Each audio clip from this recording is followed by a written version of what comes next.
a preliminary study will justify whether a full-scale study will be feasible or cost-effective. Okay.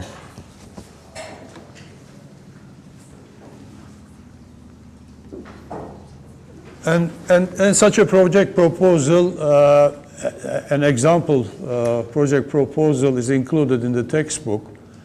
Now, I'm not going to, of course, read all the proposal here. The reason I put it on a slide is to draw your attention to the importance of these sample reports, okay? Please make sure that you read the sample report. And whenever you have to write a report, don't hesitate to come back and to copy, not the words obviously, but the content and the format of the report, because report writing can only be learned by apprenticeship, okay, by seeing good reports, how they are written. There's no theory in report writing. So to emphasize the importance of these examples, I have put them on a slide like this. It says project proposal, production inventory control study, lubricating oil division, Sandpoint refinery. Then there's a table of contents, as usual. Let's read the table of contents. There must be an introduction. Introduction. That's all reports come in three parts, as you know. There's a beginning, there's a middle part, there's an ending. The beginning part is the introduction, okay? In the introduction, you tell the readers what the rest of the report contains, okay? In the middle part, you tell whatever you want to tell to the reader. And in the ending part, you tell the readers what you have told them in the middle. This is the way the logic of a report works. So in the introduction, you have to, well, I will put these in writing and post them at the website so you can refer to these comments later on. But briefly, in the introduction, for example, I have to read reports of your summer practice. In the summer practice, these reports are distributed to the faculty, and I have to read 3 or 4 summer reports. And each time I read these reports, in the introduction, the content of the introduction changes from one student to the other. Nobody knows really what to write in the introduction. For example, in some cases, some students say that, well, I arrived at the workplace, it was very nice. I met a nice man, etc. In some other cases, for example, when you are submitting reports on your works, on your systems research projects in the final year, they introduce the company that they're working with. This company was established in this year, it grew as such. The introduction is not an introduction to the company. The introduction is an introduction to your report. In the introduction, you have to tell what you are going to tell in the report. Very clearly, very briefly. The introduction is so important that in most cases, I'm sure that most of you will have to write such reports to your superiors in your workplace. Your superior will certainly read the introduction. You can be sure of that. You cannot be sure that he will read the rest of the report. Most likely he will not be reading the rest of the report if he does not like the introduction. So the introduction is the crucial part of the report in which you have to carry your message very clearly and as briefly as possible. Okay, so there's an introductory statement, then there's an executive summary of recommendations. Executive summary is also important. An executive summary is the summary of the entire report. Well, of course, the length of the executive summary will depend on the length of the report, but normally executive summaries should not be more than 2 or 3 pages, maybe 5 pages at the most. For brief projects like these, short projects, a 1-page executive summary is okay.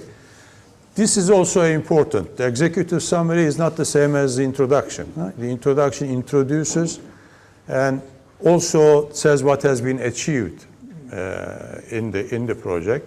But the executive summary summarizes the work that has been done and the recommendations extracted from your findings or formulated from your findings.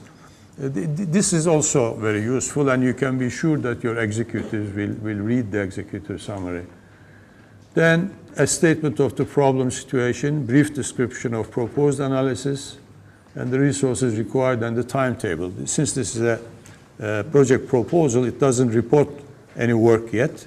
It just reports or describes the problem situation and proposes some sort of research design. Remember research designs, the validity of research designs, the reliability of research designs we have talked about. Of course, a research design can be very formal. It can be if it's an experimental design, you have to use statistical analysis to design an experiment. We have graduate courses on these. Maybe you can take them later on. But less formally, a research design also can be a proposal like this, which describes what you have in mind about what to do in this project. So you please read these carefully and try to get a feeling of how these things are written. It says, for example, in the middle of March, Mr. Black, manager of the LOD, approached the management science group at the company's headquarters with a request to study the LOD production inventory operations of packaged goods and make recommendations concerning appropriate stock levels. This is an excellent sentence. In one sentence, almost everything has been explained, as you can see. Just read the English and try to construct such sentence, either in English or Turkish, doesn't matter, but the logic of the sentences and the communication, okay, please read these several times over and try to learn how to communicate your ideas as I have done here. It's my understanding that this request is a follow-up on remarks in the company's internal auditor's report about the current level of investments in stock at the LOD, etc. So you see there is no wastage of words, but it's very clear and explains and summarizes all the past meetings and conversations and whatever. Then comes an executive summary of recommendations. Let's read this one. This is very short. It is recommended that the company's management science group, this is the OR group, undertakes a preliminary study of the production inventory operations. The study would develop a model for finding optimal stock replenishment sizes as well as the minimum size when it becomes more economical to meet individual customer orders by a separate mixing and filling run. Based on this model, reliable estimates of the potential savings in operating costs can be computed with the aim of establishing whether a full-scale investigation can be justified. The results of the study would be available within 4 weeks, and the internal charge to the LOD would amount to $6,400. Okay, so this is a very brief executive summary of the entire report, as you can see. And you should notice that this proposal is for a scoping study, not a full-scale study, but a preliminary study in which not the entire product range will be investigated, but a sample will be selected from the product range, and the model will be developed for that sample only. And if it turns out that the model produces useful results, then the full-scale study will be started, and the entire product range will be taken into consideration. Okay. Then there's the statement of the problem situation. This problem situation, writing and reporting how you perceive the problem situation, is very, very important for your professional careers. This is where you convince people about what to do, the problem situation. And unfortunately, even in such cases, when we meet with the systems design groups almost every week. The systems design groups are assigned to some advisors. For example, at the moment, I'm advising 3 such groups. And with all the 3 groups, I have meetings with another instructor. 2 instructors are assigned as advisors. We have meetings every week, weekly meetings. And in these meetings, we discuss the problem situation over and over and over and over again. We visit the company, we talk to the executives in the company, we talk with the students several times. And after a few months, after several weeks, let's say, they submit a report in which they have to report the problem situation, and there's nothing. I don't know why. We have talked so much. Why don't you write all these things? They think that this report is submitted to the professor, to the instructor, and he already knows what is going on there. So they write it from this perspective. It's as if they are writing a letter to me. Huh? A report is a formal statement. And you can also read and see how the problem situation we have explained already here, how it is explained in the report. And then the proposed analysis is described, and there is a timetable, estimated timetable and costing, etc. Okay, so that was the sample proposal. There's also, I'm not sure, I don't have the textbook, but I think in the textbook there is also an example of the final report. Is there? I don't know. Anyway, if there's also the example of a final report, I'm not sure, I don't remember, you have to also pay due attention and try and read it more than once at least. So let's go back to the problem. This is an influence diagram. I don't like this diagram very much. Did our assistants set any exercises for you on influence diagrams? Well, maybe you have seen there. I like these influence diagrams where the shapes include algebraic statements rather than words like this, because only in that case they become very precise and useful, because the models that you're going to construct will depend on these diagrams. So you can also study this diagram in your own time, but let me just point out one or two things. What are the, at the end of the model we construct, after we construct the model, what will the model tell us? What is going to, what's the unknown that the model will make known at the end? What is it? There are two, right? One is what are we trying to solve here? The batch size, right? The optimal the optimal economic order quantity, the batch size, and also the optimal cutoff point. These are the unknowns, right? These are what we expect the model will tell us when we run the model. These two unknowns will be written at the top of the influence diagram. You can see them here. Okay? Write the unknowns at the top. There are two unknowns, the stock replenishment size and the cutoff for large orders. Okay? You write the output of the model at the top of the influence diagram. What do we have at the bottom? At the bottom, we have the objective functions which, when maximized or minimized, give us these unknowns. Okay? Just remember this. At the outskirts of the diagram, write the data in clouds. And within the body of the diagram, you have to write the variables. All the variables. These are in two sizes, normally in two types, stock variables and flow variables.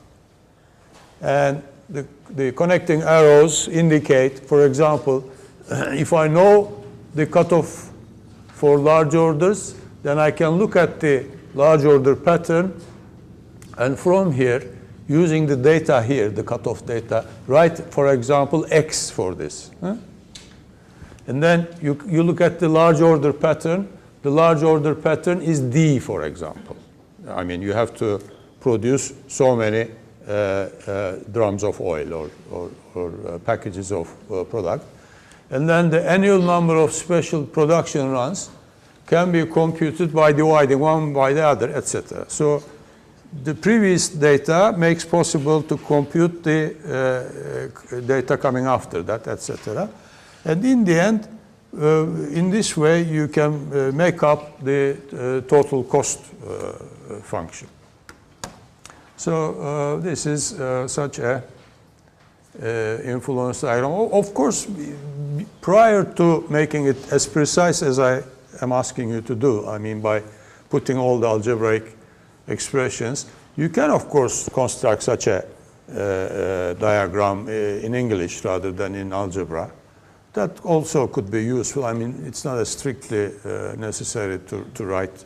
It's not a strict rule that you have to use algebra, but this is probably also useful. But you know, to make it more precise, I would advise to use mathematics also.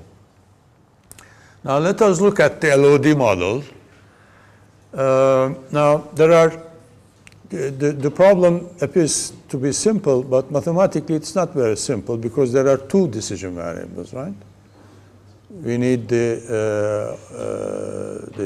replenishment stock size and the cutoff point. So in order to make it simple, we can, for example, start by assuming that the cutoff point is fixed at some level. And when this is given, we can work on the economic order quantity only. So we started like that. Consider first the batch size problem, assuming the cutoff point L, the variable is indicated by L, is held constant. Then my total cost function looks something like this, as you can see. Let's see the entire picture here. Q is our decision variable. This capital Q is the batch size. This is what I would like to determine from the model. So I would like to minimize a cost function, a T total cost function, as a function of the decision variable Q. Okay, which Q, which batch size minimizes my total cost. On the right-hand side, you can see the the total cost expression. As you can see, the Q here is the quantity produced multiplied by V and R. V is the price of 1 gram of oil, and R is the cost of capital. Cost of capital has been set as 18%. What does it mean, 18%? It means that if you invest 1 lira into your inventories and keep it for 1 year, it will cost you 18 kuruş. What does that mean? It's an opportunity cost. Huh? So it means that if you did not invest that 1 lira in your inventories, with that 1 lira, you would be making 18 kuruş of profit somewhere else. Okay, this is the way to understand opportunity costs.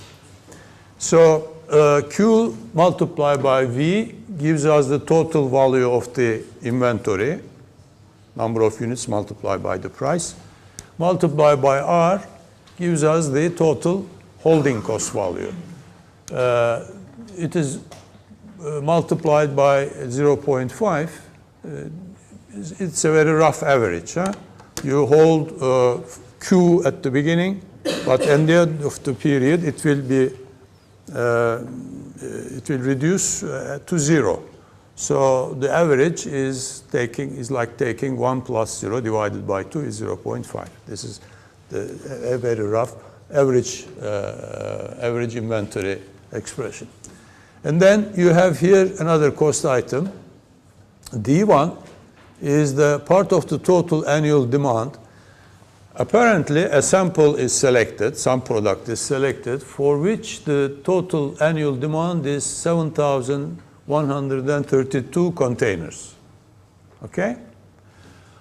Of these 7,132 containers, when the cutoff point L is fixed at some point, at some value, at 12,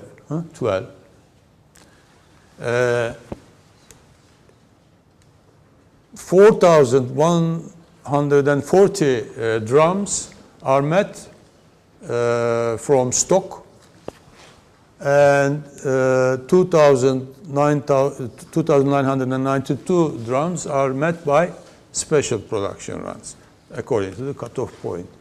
So this D1 is the amount of stock or the number of drums that should be taken from the stock and not from a special production run.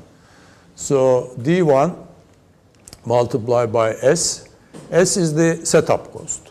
Or actually D1 divided by Q is the number of setups necessary. If you have to produce in total 4,140 drums, each having a size of Q, then that divided by Q will give you the number of setups. And the cost of each setup is S, so this is the setup cost, the total setup cost. And then you have H1 D1 and VD1. What are they? H1 is the handling charge for drums. There is a variable cost item here. H1 is the handling charge. So for each drum, $1.1 is needed to put the drum in place, to carry it around, etc., handling charge. So that's the handling charge component of the total cost. And finally, we have here the value of the entire inventory, VD1. Actually, as you can see here, the total cost function, it is deliberately written like this, but Q does not appear here or there. So the decision variable Q actually, so you could have actually taken only the part of the cost function which includes Q and determine the optimal Q in that way. It's just another point.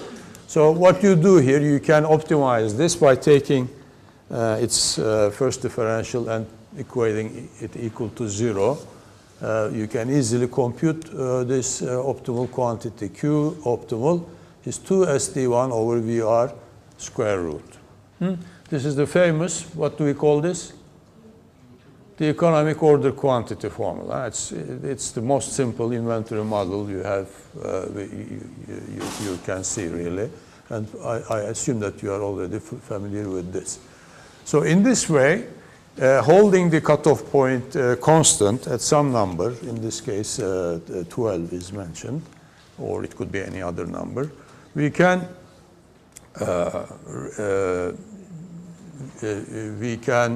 reduce the problem to a problem of Q only, assuming L is fixed. The total relevant cost, now what we mean by relevant cost, etc., will be made clear in the next lecture, actually, in more detail. Actually, the total cost is a function of both L and Q, as you can see here. Now we have introduced some new symbols, new variables. N, capital N, is the number of big orders, annual number of big orders.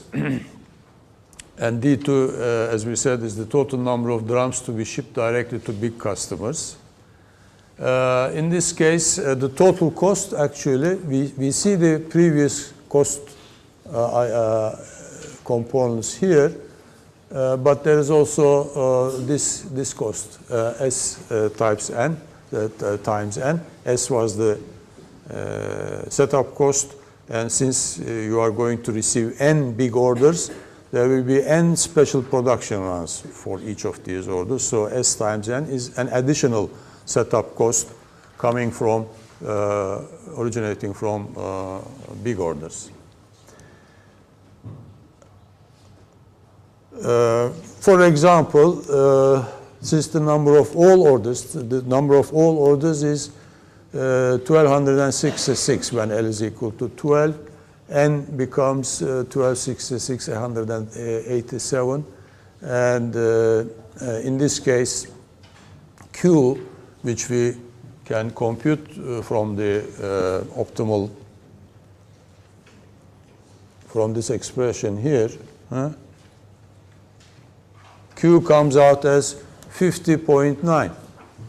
All right?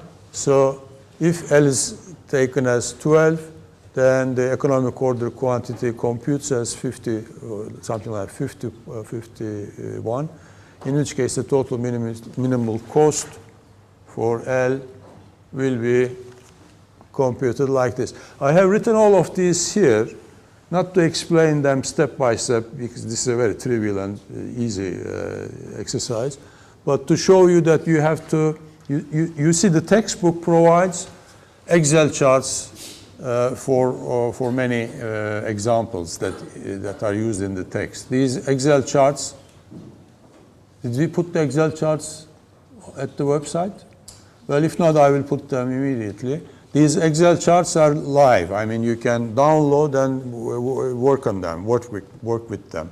So in order to be able to understand the models completely, it is a very good idea to work the Excel charts and see how the calculations, these results, for example, can be seen in the Excel charts. I have written them out explicitly like this to show you how they are actually calculated. Okay?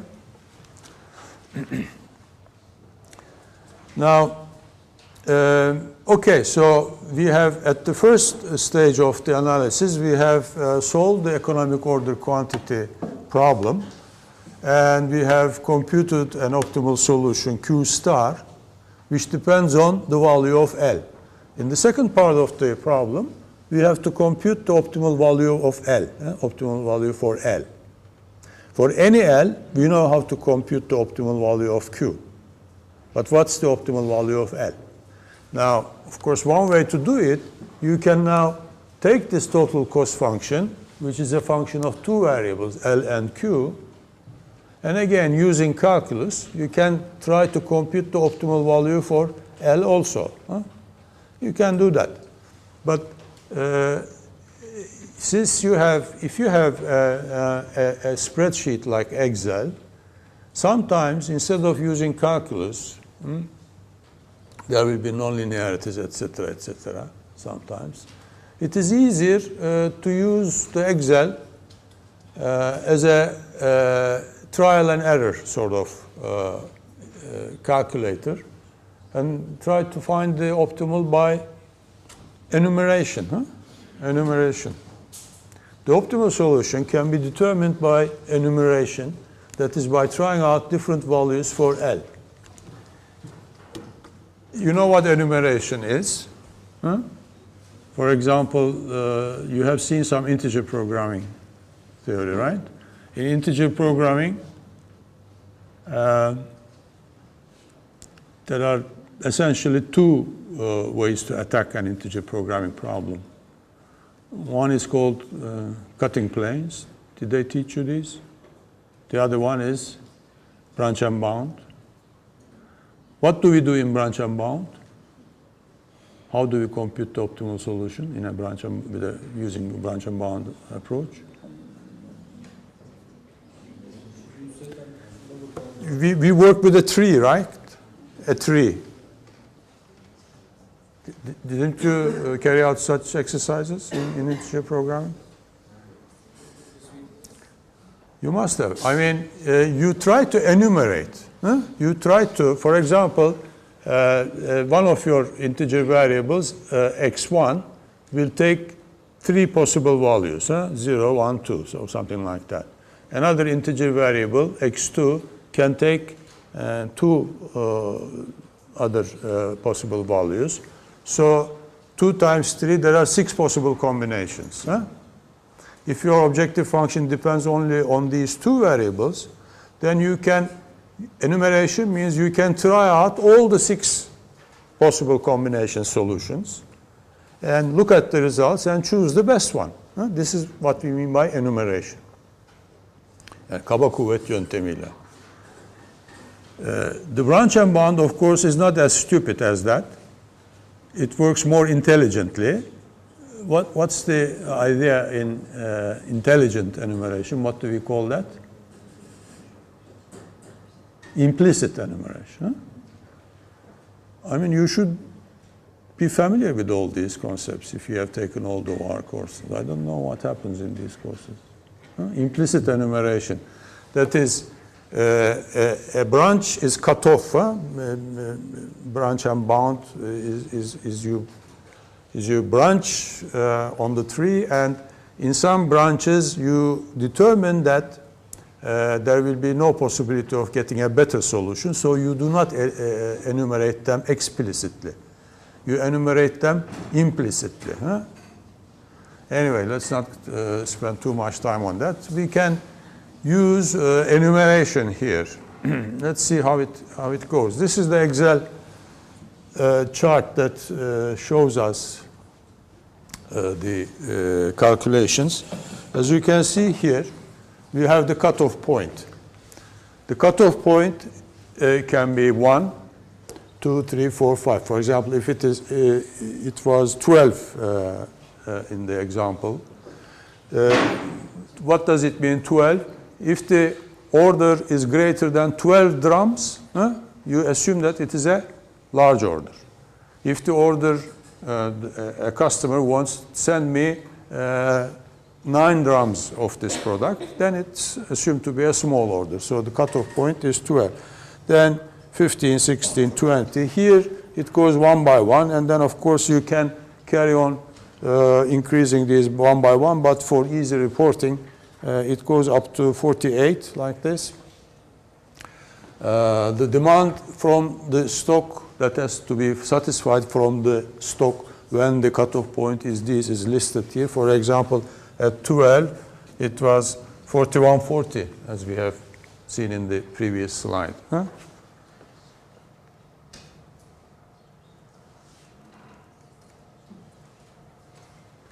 As you can see, this 4140 is the amount of demand that's to be satisfied from stock.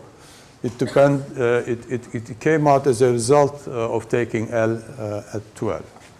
So all these details can be seen here. 12, 41, 40. So the demand met by special products is the total demand minus this, which is 2992. The number of special products run needed for this is, as we have calculated, and all the costs that are given. The total relevant cost is also listed here. Now, you start by computing from 1 normally, and you can watch what's happening to the total cost. As we increase the cutoff point from 1, as you can see, the total cost is reduced. It goes on decreasing to this value, $11,494, and then it starts increasing. So you can see that this must be the optimal solution. The optimal solution corresponds to the case where the cutoff point is 20. Okay?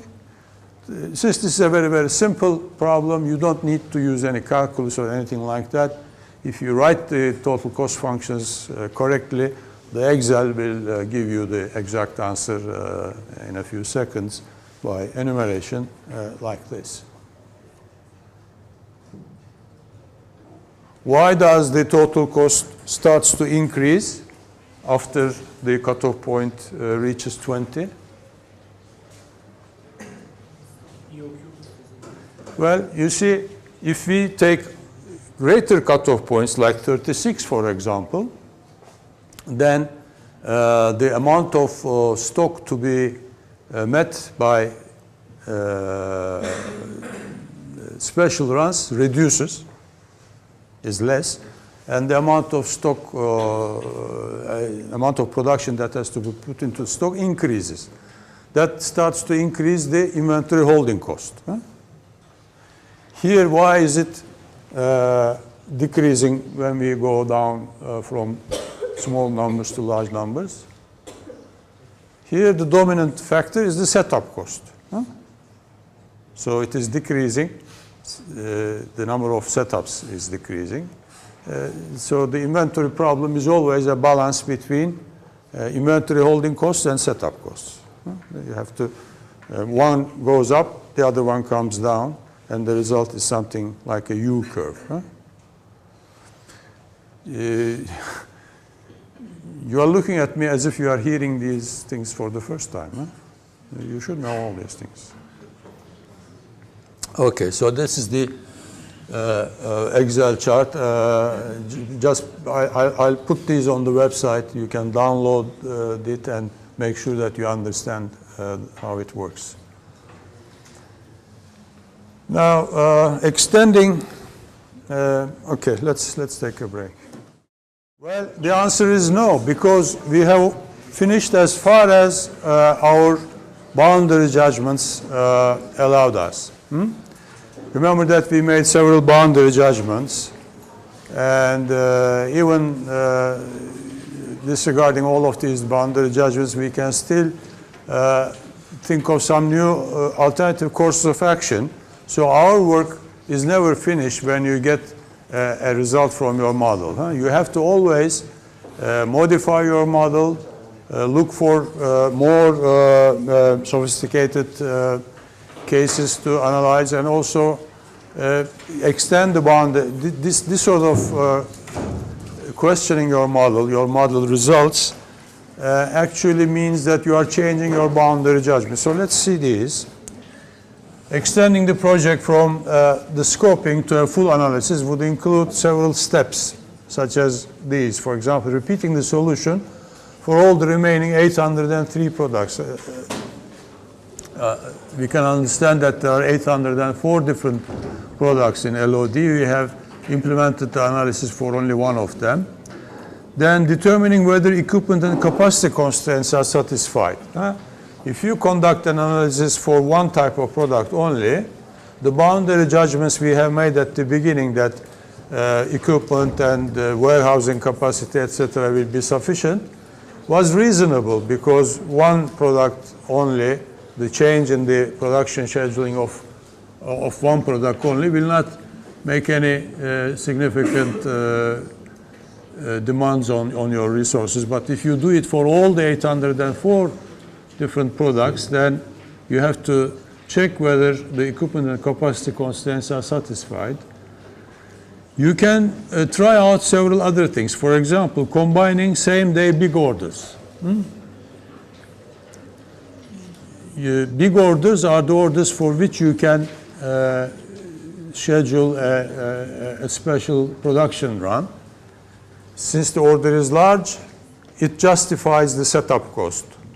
But if you receive more than one big order for the same product on the same day, obviously you can mix them together in the same run. Combining small orders with big orders. You receive a big order for product number 800, for example, but on the same day, you also receive small orders. So the small order, instead of meeting them from stock, can be combined with the big order, and the big order size is increased, so that at the end of the special production run, the small order is also satisfied from the output of the special production run, etc. So there are many, many alternatives. Combining all orders and then deciding a special run if these exceed the cutoff level, etc. So you can see that the courses of action available to us, as we defined them in the beginning, one was the optimal batch size, and the other one was the cutoff point, is a very restrictive assumption. The boundary judgments we have made there are not very realistic. There are many, many other types of courses of action. Okay, so all of these boundary judgments have to be questioned and revised. This is what we mean by extending the boundaries when necessary or contracting them when necessary. The boundaries are never fixed. The boundaries you have here is the LOQ model. The boundaries of the narrow system interest, the narrow system interest is the basis for your mathematical model. The mathematical model, as we have seen so far here, is a very restrictive narrow system. By combining big orders with small orders, etc., what we are doing is that we are extending the boundaries of the narrow system. Now our narrow system requires a different model. It is less restrictive. All right, so combining special runs with replenishments, etc. So there are quite a few more eligible courses of action that needs to be considered before the final recommendations are made. Of course, you have to test the model. Internal validity has to be tested. It's assessed by hand. By hand calculations, you see whether the model is really measuring what you want it to measure, validity. External validity is difficult to test because it is only assured by theory. You can say that the results we compute from the model can be applicable to the real world situation because our model is representative of the real model, of the real world. That's as far as you can go, really. Well, you can do other things, performance evaluation possible by sampling after an ABC analysis, etc. Then, of course, sensitivity analysis has to be carried out. It turns out that the model is fairly robust. Such economic order quantity models are not very much sensitive to the parameters. So this is what we can say about the model. Capacity or equipment resources may reflect high shadow prices. What do you mean by this? Marginal values, shadow prices. Okay, we'll come to this in the next lecture. I think I started today in the cost lecture, but you remember that when you conduct an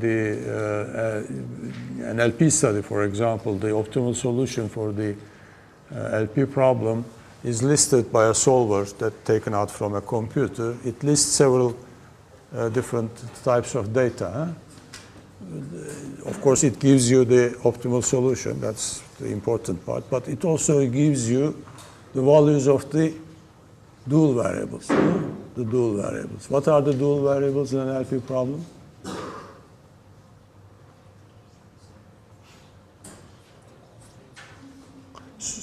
Suppose the primal variables are listed as x, and the dual variables are y. So you have x1, x2, x3, etc., etc., and there are a number of constraints. How many dual variables do you have? As much as the number of constraints. So there is one dual variable for each constraint. So y1, the dual variable y1, is associated with constraint number 1. What does it mean? What's the y1 has a value like 2, for example. y1 is equal to 2 in the optimal solution. What does this 2 mean?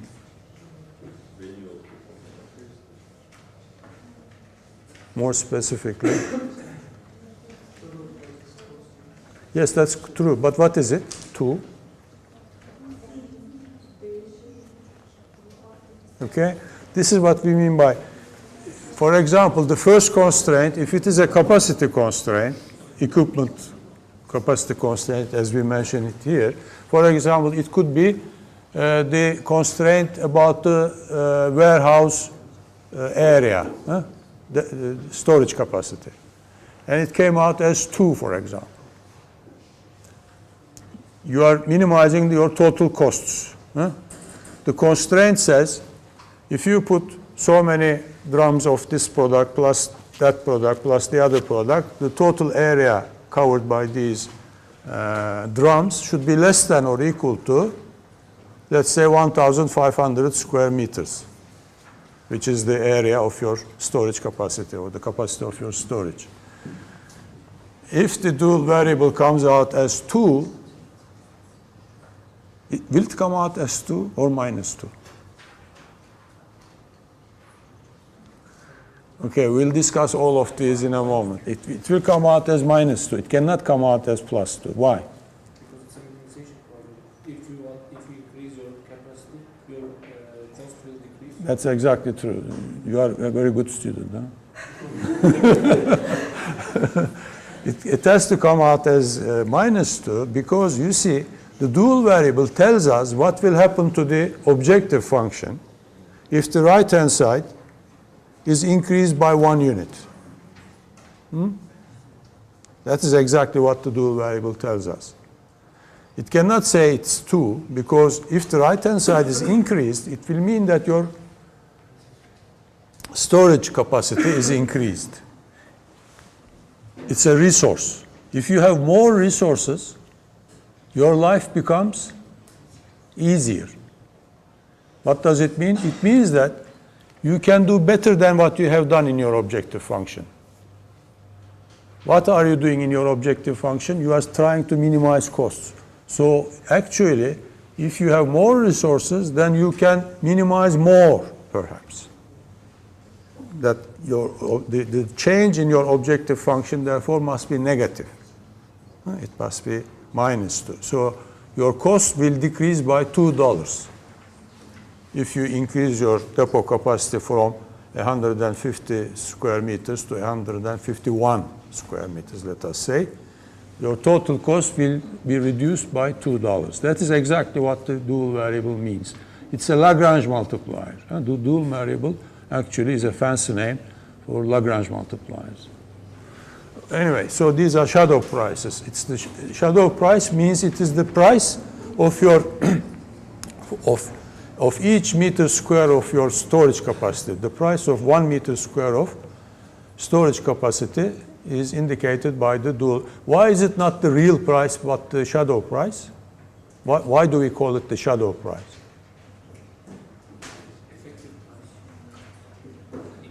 There is also a real price associated with 1 meter square. Maybe you are renting the space from some other company, and the rent that you pay for each square meter is the out-of-pocket price. But that price can be different from the shadow price. If the shadow price comes out as 2, and the rent price comes out as 1, what does it mean? If the renting price, the out-of-pocket price is $1, but the shadow price is 2, it means that you should rent more space. It is cheaper because the value of 1 meter square for you is $2. The shadow price is measured in terms of the units of your objective function. Okay, this is a price, shadow price, in terms of your objective function units. Okay, so all these are can be obtained by sensitivity analysis. And further investigation of uncertain data may or may not be called for, depending on the robustness or the sensitivity of the solutions, etc. You can do error analysis. I mean, error analysis and sensitivity analysis go together usually. By error we mean errors in, if we mean by error analysis, errors in the data, that can only be investigated by sensitivity analysis. Okay. Yes, a project report example is also included in the textbook. So this is the final report. Just make sure that you read also this patiently and more than once. Again, as you can see, I did not take all the pages of the report, but just the table of contents here. Again, you can see that there's an introduction, then there's an executive summary. There's now the statement of the problem. In the project proposal, there was the statement of the problem situation. Here, it is the problem. But just assume that you did not submit any project proposal, but just a final report. So in the final report, in the section where it says statement of the problem, somewhere there, you have to describe the problem situation and then the problem as how you formulated it from the situation. Major steps of analysis, major findings, recommendations for implementation. There are appendices, etc. So this is a structure of a well-formulated project report. Now, the final diagram in this lecture is another one from the book. The structure diagram from hard OR. Now, we have seen the methodology of hard OR in a separate diagram, which included 3 steps: formulation, modeling, and implementation. Now, this is similar to that, but it's a different type of conceptual diagram. It says you have a system S, which is the narrow system of interest, on which you construct a model. System M is the modeling system. You see, M is a mathematical model of S, as you can see. There are controlled input, uncontrolled inputs, etc. The boundary judgments, for example, in the broken line, it's now clear that it is crucial in defining the narrow system of interest. Then from the model, you get the output from the mathematical model. And at the bottom, there's a system O. Now, this diagram is useful because it points out that actually there are three systems of interest to you. There is the narrow system of interest, on which you have a mathematical system, modeling system, and then an optimization system. The importance of this diagram is that these two are not the same. The model does not optimize. It's an optimization model, but it does not optimize the operations of LOD. It optimizes what you tell the model, the model itself. It optimizes the model. System O, improvement optimization or optimization system, considers many different alternative solutions from your mathematical model. For example, some of the solutions can include combining big orders with small orders. Some other solutions include combining all orders in the same day. Others include, for example, perhaps constraints about facilities. You have to make investments in new equipment, etc. So there will be many, many scenarios that you should test by your models. And from the findings of all these scenarios, etc., will you be able to make concrete recommendations? This is the real world. Huh? The real optimization takes place in the real world. And it's not always optimization, huh? It's improvement. Improvement/optimization. It could be just some sort of improvement. So don't assume that once you have a model, you got the solution to the real problem. The model is like a calculator. You have to use it over and over again under different assumptions, using different modifications, etc. And from all that knowledge you obtain from the mathematics, will you be able to make recommendations. So this is chapter 6, and well, I have 5 minutes, so let me not start maybe the